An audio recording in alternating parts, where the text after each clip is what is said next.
Kisto dat verhaal van dat wereldkampioenschap zielen zonder wien?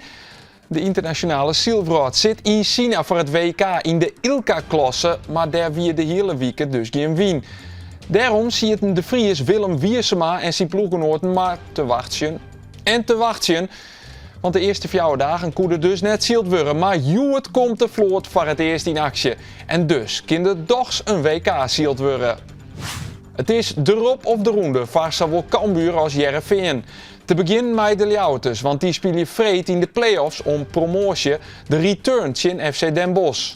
Cambuur met een 1-0 achterstand goed meidje, want oors zit het seizoen erop. Mocht Cambuur het redden, dan treft het in de tweede ronde ADO Den Haag of Telstar. Voor Heerenveen is het nog maar de vraag of ze de play-offs om Europees voetbal wil heljen.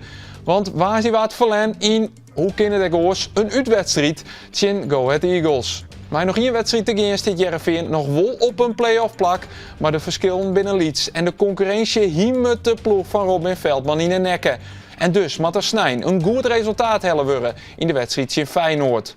En gelukkig, het is een thuiswedstrijd. Ontzag je deze Omroep Friesland Sportflits.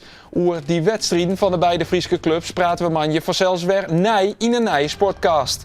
Graag, om te volgen in de flits.